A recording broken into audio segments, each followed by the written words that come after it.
One day, all of the facts in about 30 years' time will be published. When genocide has been carried out in this country almost with impunity, and when it is near to completion, people talk about intervention.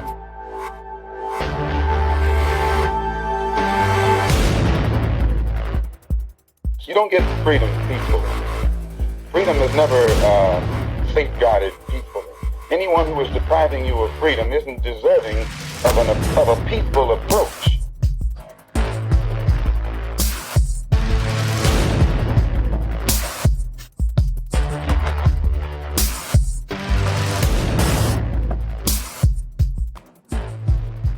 Hey there, Angry Planet listeners. Matthew here. We're doing our Thanksgiving break rerun episode a week early. So next week, while you're spending time with your friends and family, you will have a new episode of Angry Planet. It is going to be about Russia's invasion of Ukraine. We're talking to Mark Galeotti, but we were recording that conversation on Friday. We were supposed to do Monday, but some things got shifted around.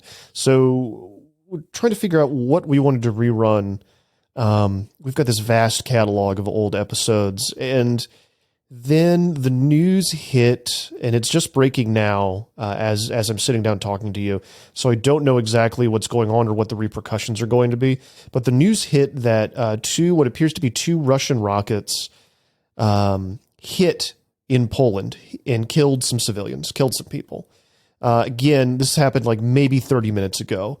As I'm sitting here recording, and I got to thinking about the Bloodlands, that area that's between Russia and Poland, that area that's between Germany and Russia, Ukraine, Poland, this area that it's kind of consistently been bullied and beaten and invaded from all of its neighbors, and thinking about the military buildup in both Poland and Ukraine since the end of World War II, and everything that NATO and others have done to kind of build up those areas and just to make sure something like World War II never happens again, or at least that it goes down in a very different way. And of course, if you're thinking about the Bloodlands, you're thinking about the book Bloodlands, which is written by historian Timothy Snyder.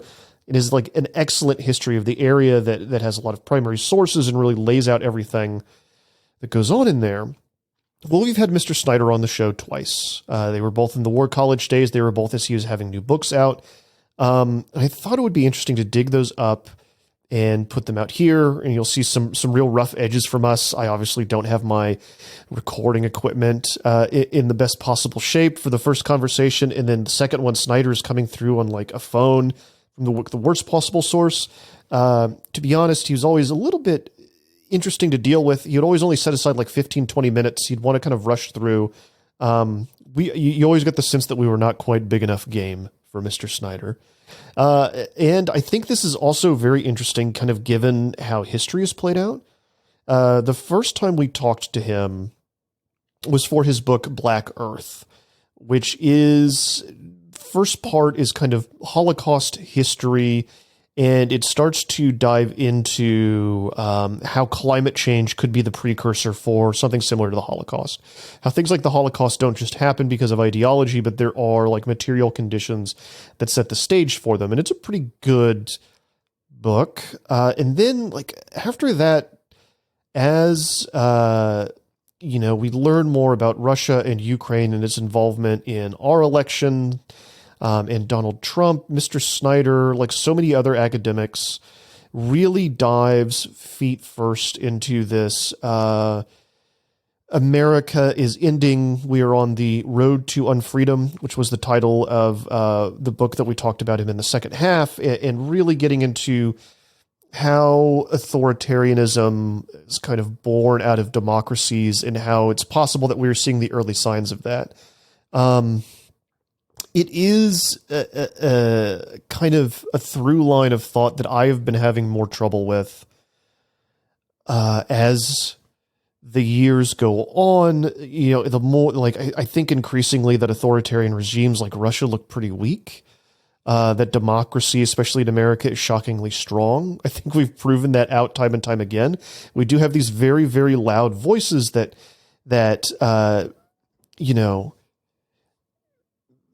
push back against our elections and say that things are rigged, et cetera, but we have these pretty secure elections here. The institutions, despite some people's attempts to undermine and destroy them, remain fairly strong. And I think that keeps being borne out. You know, an election in America does not look like an election in Russia, and thank God for that. What does a Russian election look like? Well, Snyder is pretty good on this, and he's going to walk you through it here in a minute. So we're doing a double feature today. We're going to talk with Snyder about Black Earth and Road to Unfreedom. I think the first one is from 2015, if that's possible, if we go back that far. And then the next one is from 2018. And it's interesting to see history play out. And it's also interesting because Snyder is this guy that is this very famous historian and wrote like this incredible text, and then has kind of lost himself in cable news world. And the books keep getting shorter. And I think that if you talk to some historians about Black Earth and some of the things that are in there, there's some stuff in there that feels a little bit sloppier than Bloodlands does. And Road to Unfreedom is this tiny, thin little thing. And so the books keep feeling like they're a shift into more political commentary and less history. And I think that's kind of, to see one of our like stellar academics kind of shift into that space, I don't know. It's all very interesting. So let's see where Snyder is at these two different pieces of the journey. And we will be back next week, Thanksgiving week, with a more current conversation with Mark Galeotti. I will be sure to talk about what's just happened in Poland. We'll talk about Kherson. We'll talk about what all of this means for Putin. And we will see you then. All right. So here's Jason introducing War College, a different podcast from a different time. Hello and welcome to War College. I'm Reuters opinion editor Jason Fields. And I am Matthew Galt, contributing editor at War is Boring. With us today is historian and author Timothy Snyder. Snyder's research focuses on recent European history and especially the Holocaust. His newest book is Black Earth, The Holocaust as History and Warning. Professor Snyder, Tim, thanks so much for joining us. Very glad I can. So this book, along with Bloodlands, is a very careful examination of the conditions necessary for something like the Holocaust to happen. Can you describe what the conditions are? We usually think about the Holocaust as if it were a story, and that means we usually narrate it. We think about it in terms of people's memoirs, or we think about it in terms of a film that we might have seen, a Hollywood film that we might have seen. We think about it as having a kind of necessary narrative structure where things start out good, they get worse, and then they end in the most absolutely terrible kind of way. And I think we get carried along by those narratives in such a way that we don't actually see all the causes. So we, of course, do see the cause of anti-Semitism, political anti-Semitism. We see discrimination in Germany. We understand that Hitler mattered and so on. But what we don't see, I think, is that for a Holocaust to happen, you need much more than people who are anti-Semitic. You need much more than an authoritarian state. That's part of it. But even within that part, even within Hitler's mind, even within the ideology, which we all understand to some extent or another, you can see that other factors are necessary. Because what Hitler was about was not just making Germany an authoritarian state or a nationalist state or an anti-Semitic state. What he was about was changing the planetary order. What he was about was mobilizing our sense that we need more, that we want more, and that that's legitimate. His anti-Semitism actually was the notion that all notions of ethics that might restrain us from taking more are somehow from Jews, by Jews, in the service of Jews. And in practice, Hitler understood that in order to carry out something like a Holocaust, one had to go well beyond Germany and destroy other states. So even at the level of the ideology, it's clear that this thing that I call ecological panic, the desire for more and more, in the sense that that's legitimate, and then this thing that I call state destruction, moving beyond Germany, are necessary. In practice, that turns out to be completely right. In practice, there is no Holocaust to speak of in Germany while Hitler's in power before the war. The Holocaust is something which takes place beyond Germany, out during a war which is fought for resources in places where Germany ends up destroying other states. So ideology, ecological panic, and state destruction are the factors that I would mention. When you're talking about the scarce resources, because that's something that really has a lot to do with today, and hopefully we'll get to a little bit more of that later on. But did his fears have any sort of foundation in Germany at the time? This is the part that gets really tricky, because the simplest way to run the argument would be this kind of Malthusian or mathematical way where you say, aha, there was objective scarcity and therefore people did the things they did. But in fact, societies aren't like that.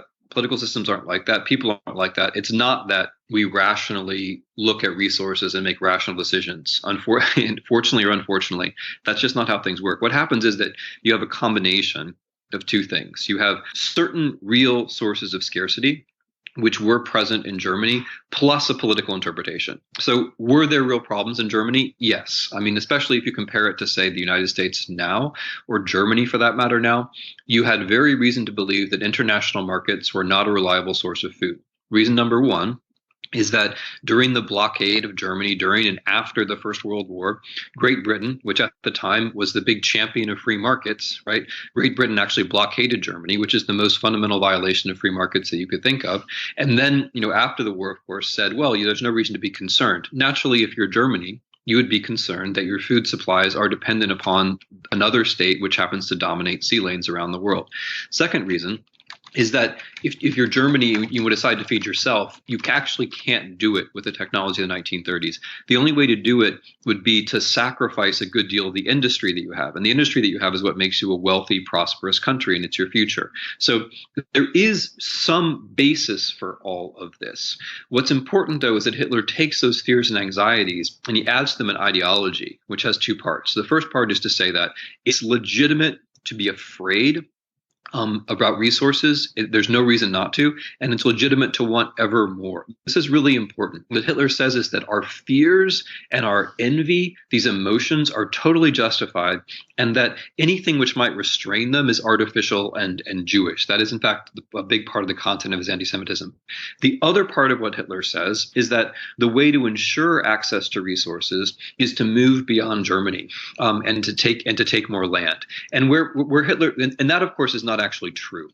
I mean, it would have made much more sense to rely on pesticides and boring things like hybridization of grains and irrigation than to take more land.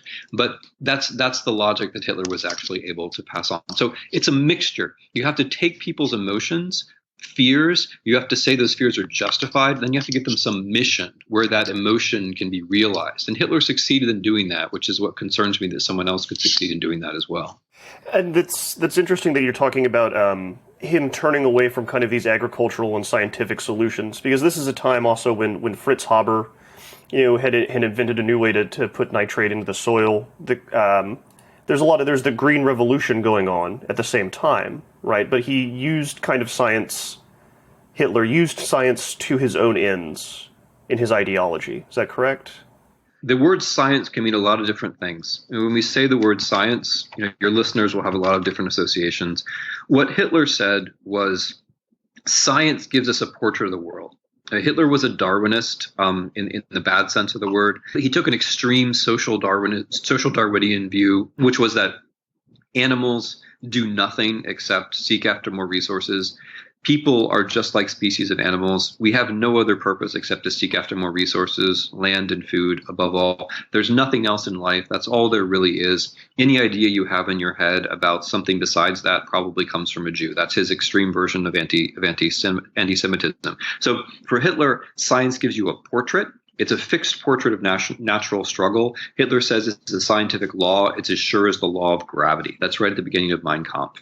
Now, what that means is that science is not what other people might think it is, namely a field of experimentation, a mode of learning, a fashion of testing hypotheses, and have then the ability to change the relationship between people or between people and nature by way of technology. Hitler explicitly says, and this is really interesting, he explicitly says science is not that.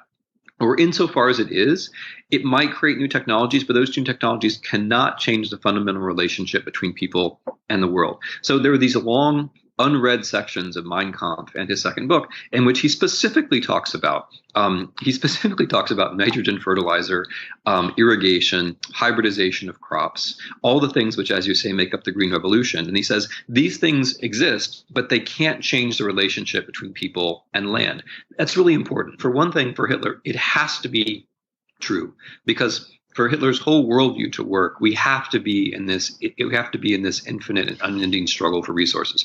But what's even more interesting than that is what Hitler says in the second book. And here I think we catch on to something which really has present resonance. Hitler is not saying exactly that these things don't work. What he's saying is they will never work enough for us to be satisfied. And what does he mean by satisfied? By satisfied, he doesn't just mean that you have enough food in your belly. He means that you feel yourself to have the highest standard of living in the world. He makes the claim that Germans' understanding of consumer satisfaction, not from objective, but from subjective sources, and those subjective sources are their perception of how well Americans are living, right? And if Germans are measuring their happiness by way of how well Americans are living, that means they have to have as much technology as the Americans do, right? But also as much land. So at the end of the day, you still have to take more land. I think this is really important, because what Hitler manages to do is that he gets life and lifestyle all mixed up together, so that we think it's legitimate. It's a matter of, as it were, survival for us to go off and starve millions of other people in order to preserve our life. But what he means by life, actually, is the sense that we have the best lives in the world. That's what he thinks Germans deserve as the highest race. We would never quite put it this way, but I think when you read his work, this is some of the stuff which strikes a little bit close to home, and I would say a little bit too close to home, which is why we ignore it. So that actually, we do talk about fighting for the American way of life in this country. I guess that's supposed to be high-minded ideals more than it is material goods, though, right? Well, what we mean when we say we're fighting for the American way of life is something that exceeds my competence. Okay. We generally, I think, have in mind, I think in the nice version of that, what we're saying is that we would like for other people to enjoy some of the better things about our way of life. But I think, in the dark version of that, we would be saying that it doesn't matter what happens in the rest of the world, provided that our way of life here in America persists. And that whole notion of fighting for a way of life is confused around the edges in a way which maybe we should be focused on. All right, so what we're kind of talking about, one of the parts of your book that fascinated me the most, which was the way the American dream and American Western novels and American pop culture kind of influenced Hitler. And I was wondering if you could speak to that a little bit, and how it shaped his conception of, I'm going to say this word wrong. Lebensraum. Lebensraum? Okay. Tim probably says it better than I do. I'm sure. He probably says it, yeah. Let me start again in a slightly different place. Okay. So much of getting history right is undoing the things that we think we know. And the things we think we know are generally the things that are implanted in our minds from, national history education when we're too young to defend ourselves. So if we know anything about Hitler and America, what we were taught in school, and you guys can correct me if I'm wrong in your cases, but what we were taught in school was that Hitler did not like the United States. He said it was too multicultural, that we were mongrelized racially, that we could never win the war because there were too many black people and too many Jews, et cetera, et cetera. And of course, he did say those things. But he said them in 1942 after Germany was at war with us. Once Germany is at war with the United States, Hitler can, of course, no longer say, as he said before, that America is the coming world power, that the American people are a young and strong race, that the Americans have everything that Germany needs, and so on. He obviously, once he's fighting the British and the Soviets and the Americans, he can't say things like that out loud anymore. But if you go back to his actual work, Mein Kampf, but especially the second book, it's clear that the United States for him is the model of how you build a land empire.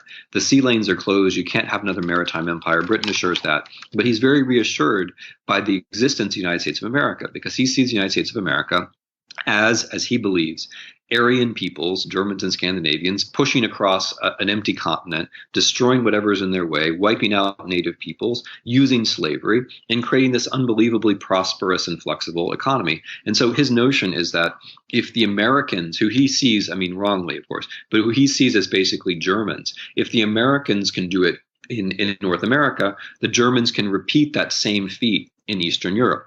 And his metaphors about this leave no room for doubt. He talks about the Volga, which is the river that runs through Russia, defining European Russia, that the Volga will be our Mississippi. He says, when he talks about invading Eastern Europe, he says, who will remember the Red Indians?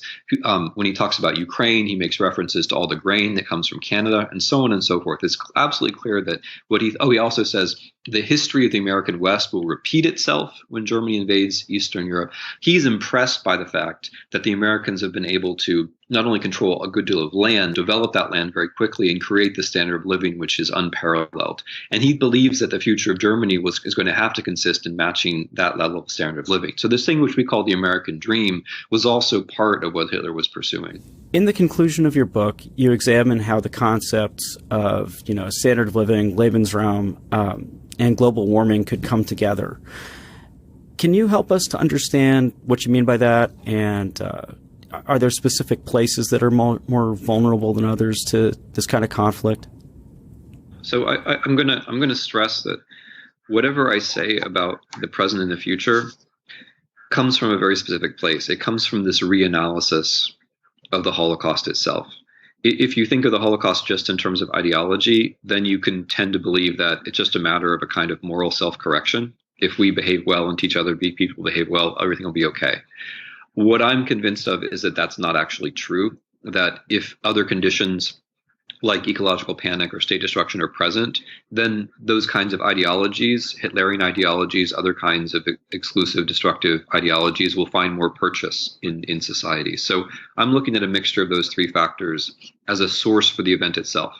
And once you do that, then the Holocaust leads to different understandings of the present and different projections towards the future. All I'm stressing is that we all basically already look at the Holocaust and draw conclusions for the present and future. Mine are different, not because I am such a genius about the present and future, but because my analysis of the Holocaust is different. It has more factors in it. So looking at the present and the future, the first thing I would say is that we have had a whole series of genocides since the Holocaust. And if we have other factors in mind besides Hitlerian ideology, if we have state destruction and ecological panic in mind, then Darfur, for example, or Rwanda make a lot more sense. In both cases, you have this thing called ecological panic, and you also have some problems with the state, especially in the Sudan case. If we look at the contemporary world, in Syria, you have unfortunately, tragically, basically a textbook case of genocide going on, which has everything to do with ecological panic and with state destruction. I mean, the story is a complicated one, but it involves centrally the fact that we decided, in what I take to be quite a mistaken decision, we decided to dismantle the Iraqi state, which led to more than 1 million refugees to Syria.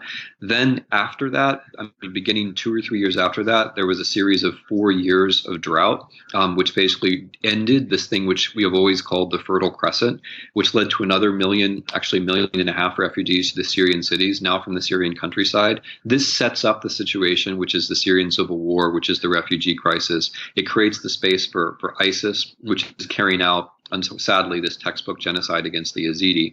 But it also creates a larger world phenomenon where refugees are pushing into Europe. European politics is moving to the right, and the European Union may be on the verge of some kind of, if not disintegration, some kind of reformation. So these processes can lead to pretty far-ranging consequences. We'll focus, of course, on the bad ideology of ISIS, and we'll focus on the bad ideology of Assad, and that's perfectly true. All I'm claiming is that there are long-term processes that are also at work. Now, that's only one variant. That's the local variant.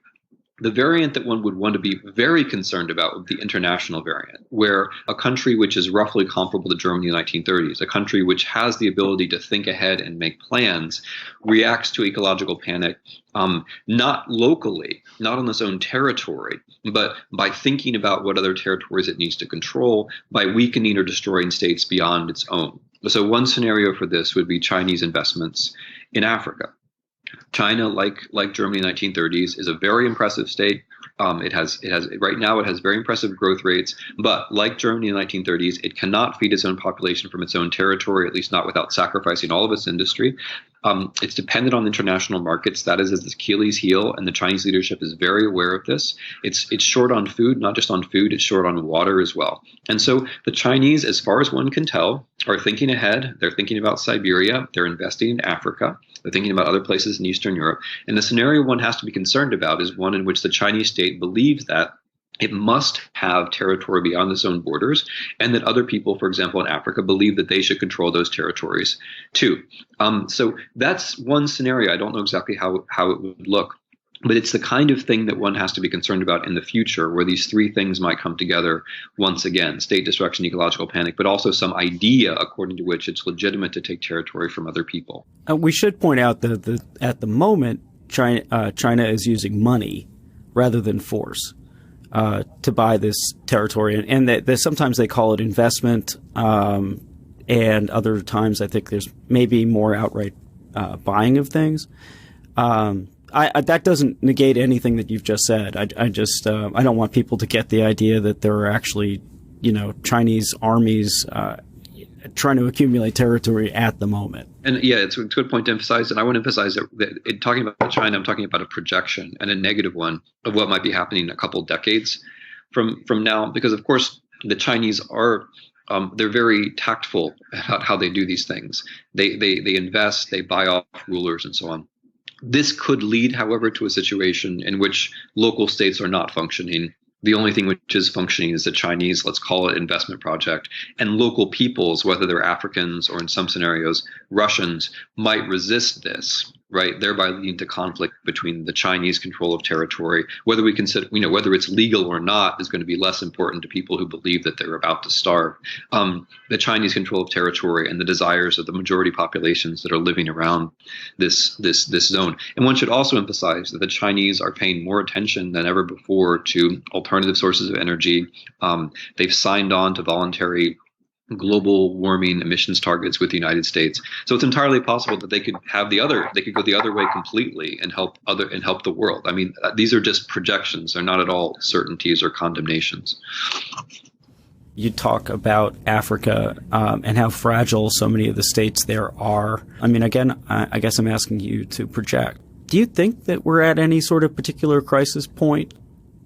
I think it is a fraught time. I mean, it's one reason that I'm glad the book was published when it was. I mean, I've been working on the book for 10 years in various ways, and it's a history book, and it involved reading all these documents and all these languages. But I'm glad it came out now and not 5 years from now, because I do think we're at some kind of moment where we have to decide whether our response to these kinds of events is going to be primarily short-term political, or whether it's going to be primarily structural or maybe even ecological. What do I mean by these kinds of events? Well, in a general way, climate change means that there's going to be migration from south to north, both in Eurasia, Africa, and in North America. The question is how quickly we're going to act to slow it down.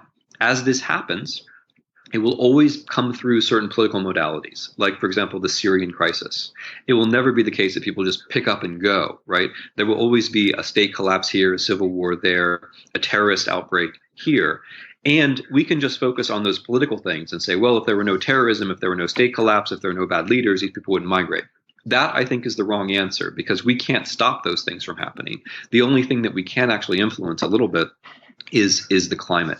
Also, there's the question of our own ideological way of handling this, which, frankly, in the American presidential debates, as in, European debates right now, has not been admirable. And this is what I worry about. If the world is changing in a certain way, and it is, that means inevitably people from the South are going to come to the North.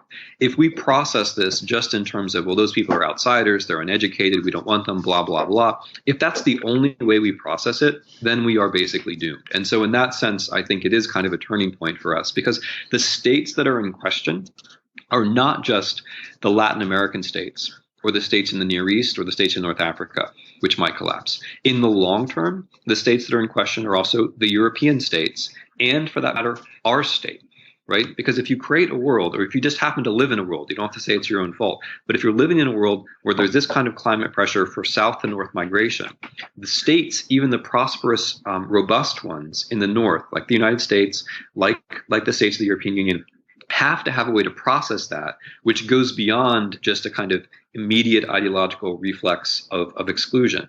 And I mean, one of the reasons why it would be good actually to have some kind of consensus about global warming is not just because it would be true and wise and so on. It's that it would give people a feeling that you're doing something about this problem, because it is a problem. I mean, it's a problem for, first of all, for people in the South who are going to be suffering, but it's also a problem for northern societies, who can integrate, but have a legitimate concern of how much they can integrate and how fast. And one way to flip the whole discussion would be to say that having a policy about global warming is a way to reassure ourselves that we have an answer, or some kind of an answer to these things which day to day people find so emotional.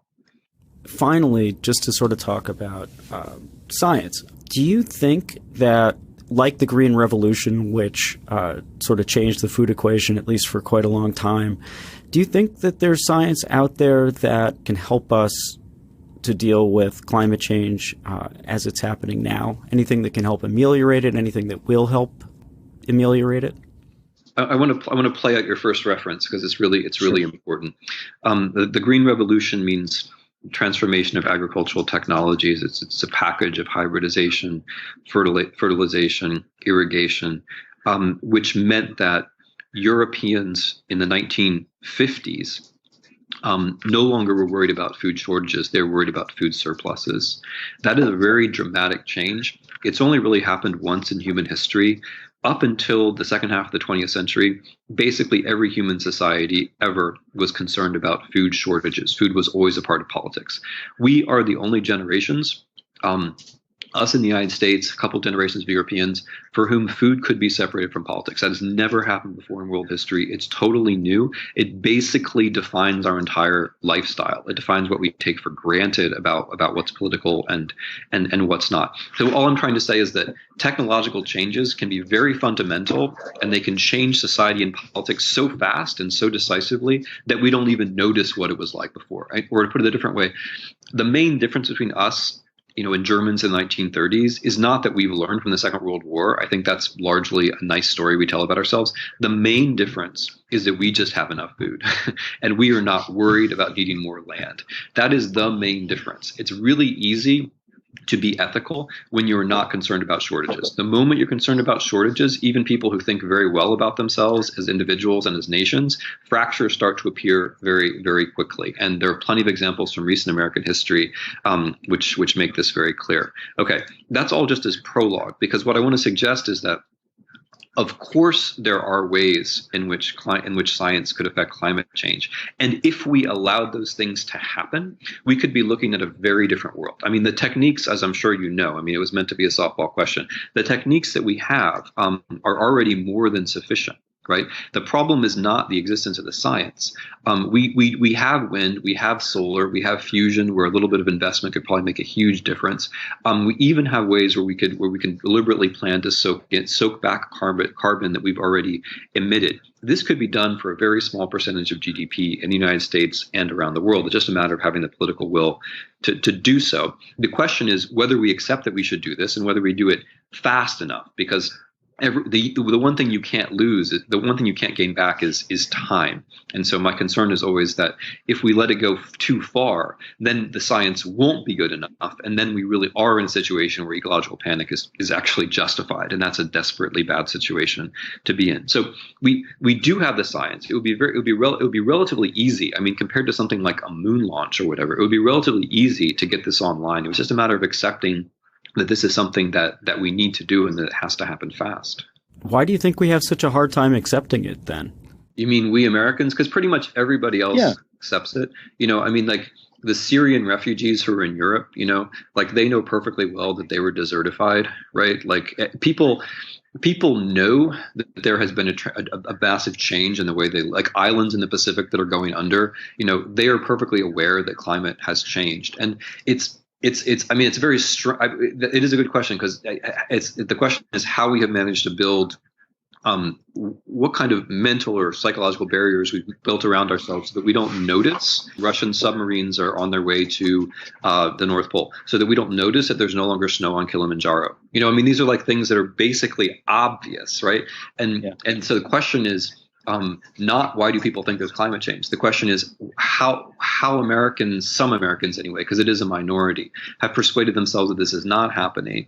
And I don't really know the answer. I mean, I think part of it has to do with the fact that when you have a stable way of making lots of money, and this is perfectly understandable, and I'm talking about fossil fuels, of course, you don't want to be challenged, right? I mean, when you have a stable sort of, for example, energy industry, why would you want that to be challenged? And so you tell a story about how, in fact, it doesn't have the costs, which everyone in the world actually knows. But the other part, and this gets us back to the book, the other part, which is really important, this gets us back to Hitler, is the existence, in your first questions, the existence of science itself, right? Because what Hitler said was, sure, there's science, but it's not actually different from politics.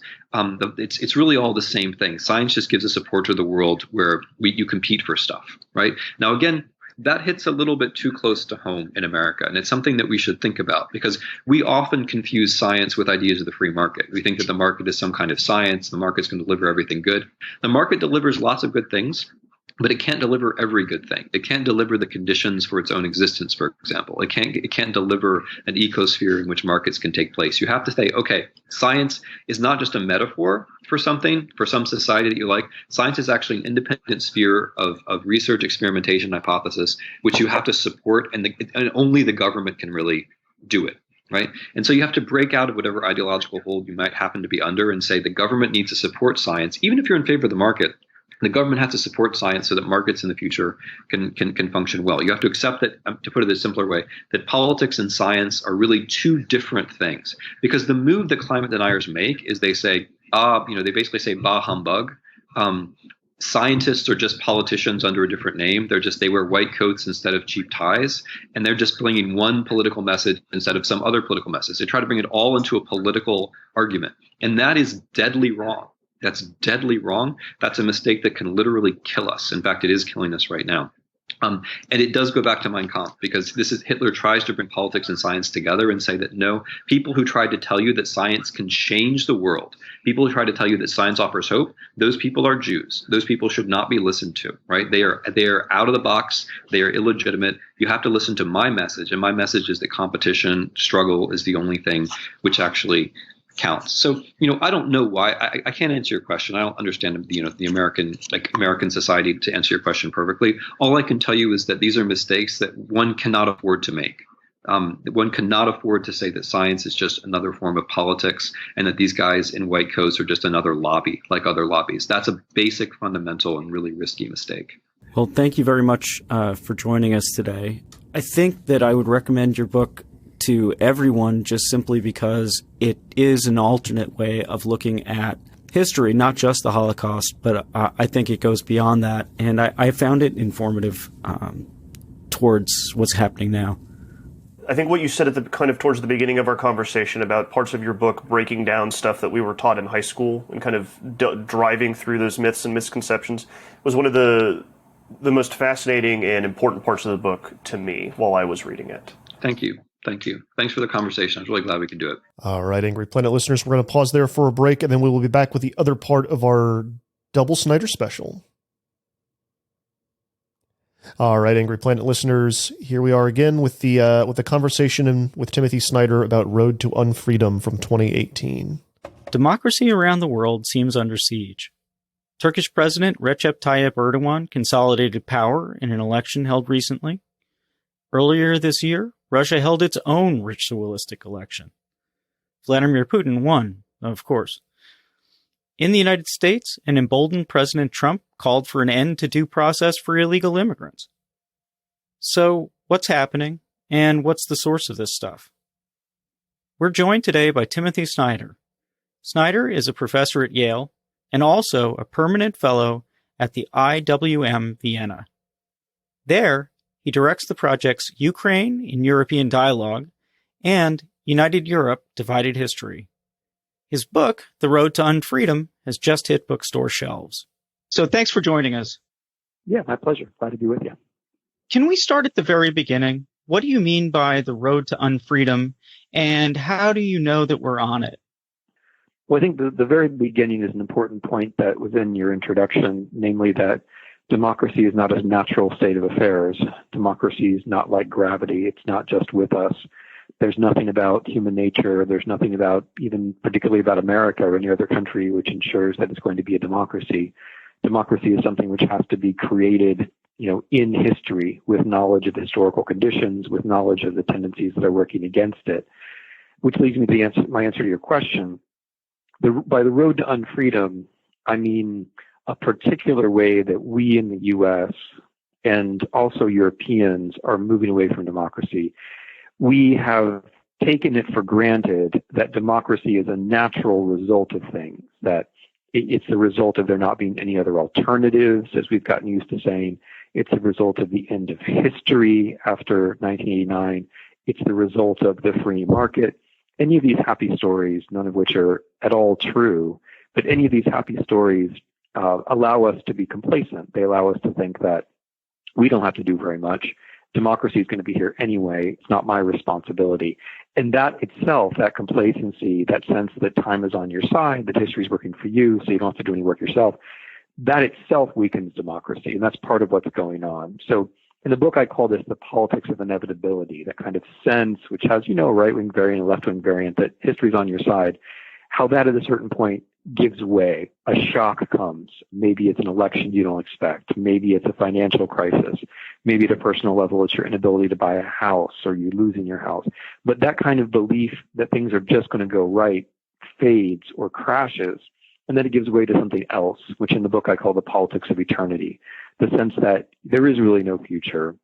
There's only a past. And in the past, things were better. And the reason why that past has gone away is, of course, not my fault. It's somebody else's fault. And so then politics becomes nostalgic. It's about making America great again. It's about America first, which is a 1930s slogan. It's about cycling back into some more or less imagined past. And it's about blaming the people whose fault you say it is. And in this thing, the politics of eternity, the future goes away, but policy also goes away. There's no reason to be talking about policy because we're not really talking about the future. And that, that kind of politics where it's all about the past and it's not about the future. It's also about spectacle.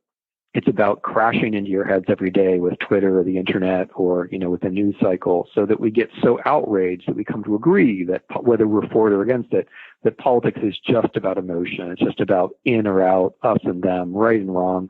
And it's not about consensus and policy and moving things forward. So that's the road to unfreedom, from inevitability to eternity. That's the big philosophical description of it. And of course, what the book does is it tries to explain how this works in Russia, in Europe, and of course in the U.S.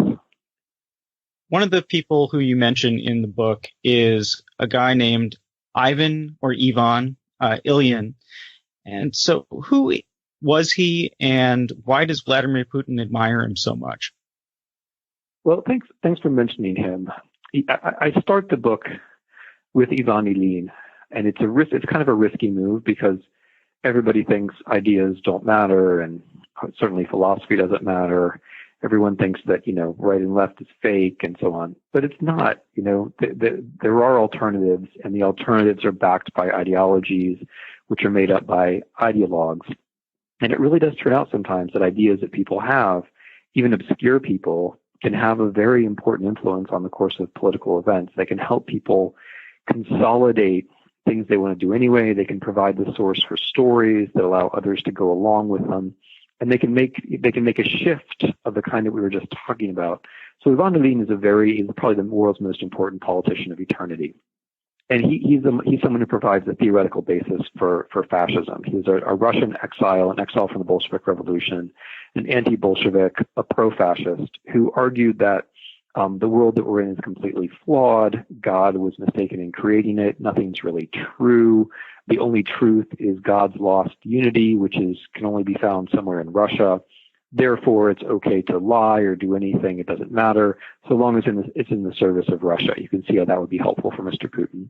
It's also helpful for Mr. Putin that Ilyin says that you should have elections, but the elections, to use a word you guys have already used, it should be rituals of support where, no competition. It's the population's chance to show that it understands that the leader is the leader. And thirdly, what Ilyin does is he turns freedom into more or less its opposite. He says freedom means knowing your place. The nation is a kind of body which has to be restored to totality. That means everybody knows which cell they are or which organ they are or whatever. He actually talks like this. And that's very useful. That idea of a corporate political system, corporate in the sense of the body, is very useful if you're in a situation like Russia where you can't really move around very much. There isn't the rule of law. There isn't much social advancement. And so you have to turn politics into something which is not about forward motion, but which is about the constant victimhood, right? There's no future. There's just the constant victimhood of Russia. The whole world's against Russia. That just proves that Russia is the world's only hope, and so on and so forth.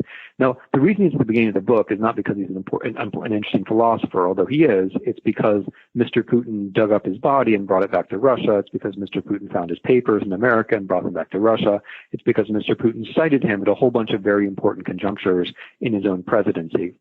So I bring Mr. Ilyin back to show that ideas actually do matter and to remind us what alternatives look like and feel like, and to remind us that they can actually be realized in our world by an important country that has an influence on Europe and has an influence on us.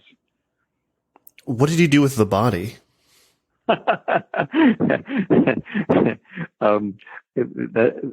it just gets darker and darker.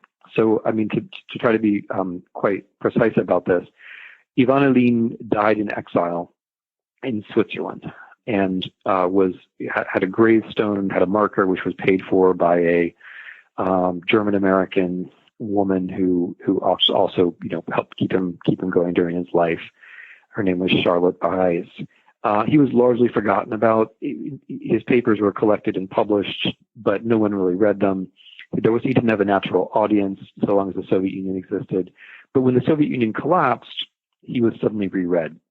And the things which were reread first were a series of papers that he wrote late in life, in the late 40s, early 50s, under the title Our Tasks.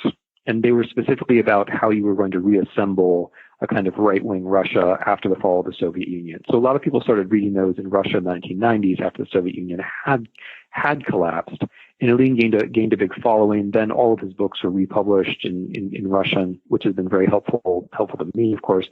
And then he at some point catches the attention of Mr. Putin. Now, what Mr. Putin does with the body is an interesting example of the way Russian foreign policy is run anyway. He gets an oligarch friend of his, Viktor Vekselberg, to pay to have the body disinterred and reinterred in Russia.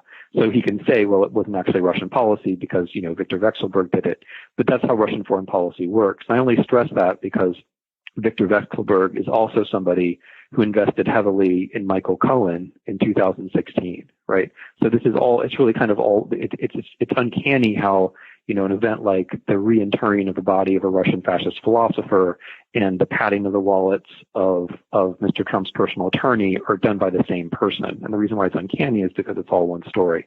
Anyway, they brought the body back. I shouldn't say back because he died in Switzerland. They brought the body to Russia and they buried it in a monastery, which there are two interesting things to say. The first is the monastery was a place where the ashes of the victims of Soviet citizens killed by the NKVD, killed by the Soviet secret state police during the Great Terror, were buried. There's a great irony about this, of course, because Ilyin himself was an anti-Bolshevik. And the second thing which is interesting about this monastery is that the monastery is a monastery of Putin's favorite monk, someone who has tried to bring the traditions of Russian nationalism, Christianity on the one hand, and Soviet communism together into some kind of a whole. So they buried him there, and Putin goes back and lays flowers and so on. That also happens. I only laugh because it's startling. It's startling to see or hear that there's something more than personal advantage on the line. Or actually, can I turn that into a question? Is Ilyin convenient, or is Ilyin something that Putin was looking for and that is Putin's own narrative, or offers Putin a narrative? Yeah, no, that's a great question, because it helps us to remember what political ideas are all about. Political ideas are not there because they're entirely because they just fit our story. They're also not there entirely because we believe them. They're not there entirely because they're convenient for us. But they do all of the above. And they do all of the above at the same time. And that's why we need them. Because we can't go through life saying, unless some people can, like the President of the United States. But in general, you can't just go through life saying, I'm just here to make a buck and exploit you. You usually have to have some kind of other story going on about what you're doing, not only for other people, but also for yourself, right? Think of the way the U.S. works. We have this story about how the free market is going to automatically bring democracy, which is completely wrong. But it's a good story to have because it makes you feel better about the fact that what you're really doing is just pursuing a certain economic system. If you can tell yourself the economic system is going to bring democracy to the world, then you think, well, what I'm doing is virtuous. That's great. So I just give that as an example. So with Mr. Putin, I think your question is a very important one because these things are helpful to him as he tries to make a certain kind of turn that he needs to make in Russian politics. After 2010, 2011, 2012, he comes back to power as president again. He's going to run Russia in the 2010s differently than he did in the 2000s. In the 2000s, he had a story about efficiency, even a story about law. In the 2010s, he knows he's not going to make Russia efficient, and he knows he's not going to govern according to law. He knows that he's got his 40 billion or whatever it is, and that's not going to change. He knows that he's going to govern through the secret police and through his oligarch friends. That's not going to change. And so he needs to govern in a different way. And to do that, to present a story to Russians about how, no, it's not about success. It's not about Europe. It's not about law. It's not about prosperity. It's about virtue. It's about how Russia's good. It helps to have other thinkers. It really helps not to have to make that up all yourself. And as you read Eileen, if you're in Putin's position, if you need to change Russian politics, you probably find you believe it because you believe the things which are useful to you, which make the world make sense both to you and the people you need to persuade. And I go slightly beyond that. For Putin, material convenience is not the same thing as for you and me. If you already have all the money in the world, it's no longer about making more money.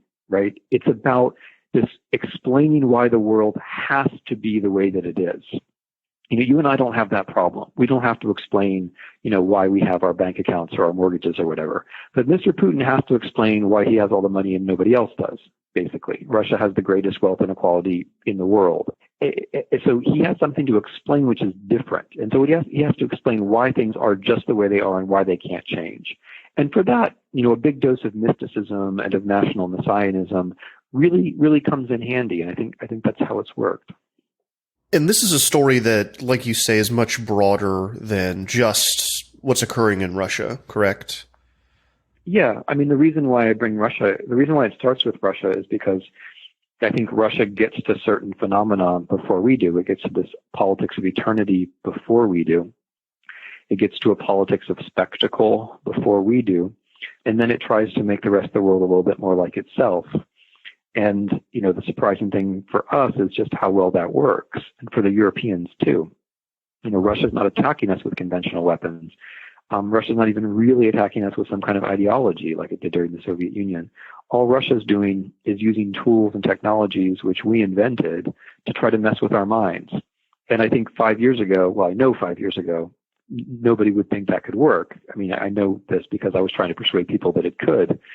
5 years ago, we would have thought, no, we're America. Our brains are invulnerable and democratic. And how could Russia stealing emails or how could Russia using Twitter or whatever make any kind of a difference?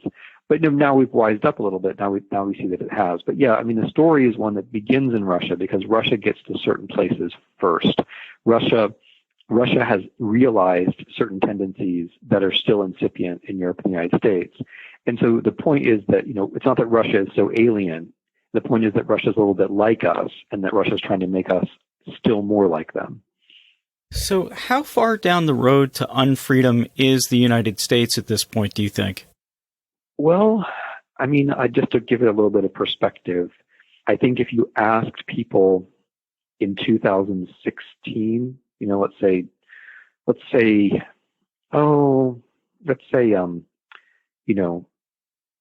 February of 2016, before Russia hacked the Democratic Party, if we asked people then, are we going to be separating children from their mothers? Are we going to have a president who's going to call for the end of due process? Are we going to have a president who's going to call? Are we going to have a presidential candidate who's going to call for his opponent to be assassinated? Are we going to have an upsurge of public racism and racial violence in our country? I mean, I'm just citing a few examples of things that have happened in the last 2 years. I think most Americans would have said no, or even more strongly, they would have said it's not possible. So a lot of things have happened which a lot of people thought weren't possible. I mean, even the election of Mr. Trump itself, I think it's fair to say most Republicans and most Democrats as of February 2016 probably thought that wasn't possible. So a lot of things have happened that we didn't expect to happen, which means that more things can happen which we didn't expect to happen. So the thing is, it's largely then up to us. And the reason why I wrote the book as I did, as a kind of history book with all kinds of facts, but also with a moralistic tone, is that I wanted to get people to realize that this is our history, not in the sense that Washington and Lincoln are our history that we can be proud of if we want, but that this is our history in the sense that it's real, it's really happening, and we're in it. And the things that we do now are very likely going to determine what comes next. So we're much farther down the road to unfreedom than I think we realize. We're much further down it than people would expect was possible, but we're not so far down that things can't be repaired. Or I should really say improved. Because if the U.S. gets through this, it's going to get through it as a different country. We're not going to go back, nobody's going to go back to 2016. We're going to get through it as a different country, which is going to have new and unexpected virtues and new and unexpected ways of doing politics and new and unexpected forms of solidarity and so on and so forth.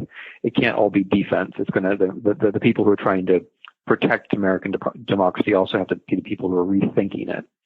So how do we get to the end of the pleasant road and not the sad and creepy road? Well, I mean, I say a little bit about this at the end of Road to Unfreedom, and my little pamphlet on tyranny is all about this. At the end of Road to Unfreedom, I talk about the politics of responsibility as the antidote to both inevitability and eternity, or the thing which keeps you from going from inevitability to eternity, the thing that wakes you up and makes you realize, oh yes, I'm in history. I can't control everything, but I can control something. And I can learn from history, including the history that's happening around me right now. What are some of those things that I can do? So, I mean, I sincerely think as a historian, and as a humanist, that the humanities and history really matters. It really matters if people are able to say, this is right and this is wrong. And that's what, that's something you need the humanities for, or religion, but you have to have some way of thinking or reasoning about what's right and what's wrong. Is it right or is it wrong, to be a racist? Is it right or is it wrong to take a baby away from its mother? You have to have some way of thinking about that and some way of talking about that. And you need history, because if you don't have history, you just get blown away by the daily news cycle or the daily tweet or, the daily turn of phrase. The daily spin. If you don't have history, then you're just not grounded in anything. And every day seems, new and shocking, unexpected. Maybe it's horrible, maybe it's amazing, but either way, you have no power because you're not rooted in anything. You can't see any patterns. You're just being pushed around basically by the media and by the clever propagandists every day. So, I mean, I think we need history in order to have, I think history we need not just to see what's going on, but to gain a sense of responsibility for what's going on.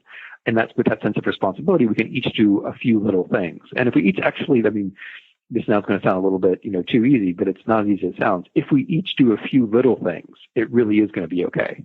If most of us just do nothing because we think it's going to be fine or we're doomed anyway, which are kind of the two great American ways to think about the world.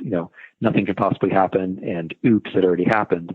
If we can avoid both of those ways of thinking, I really do think it's going to be okay. But it means that most of us have to do something, and we haven't reached that standard yet. Timothy Snyder, thank you so much for joining us today. Well, thanks for reaching out, guys. I'm really glad we had a chance to do it. Thanks for the conversation.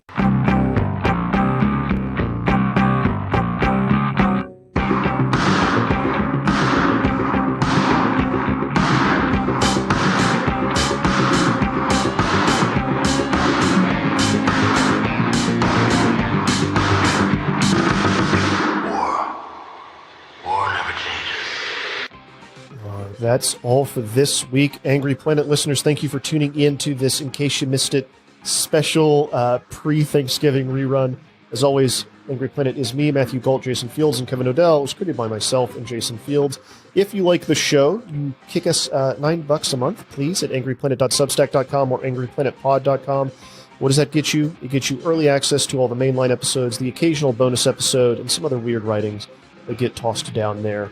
Again, we will be back next week with another conversation about conflict on An Angry Planet. Stay safe until then.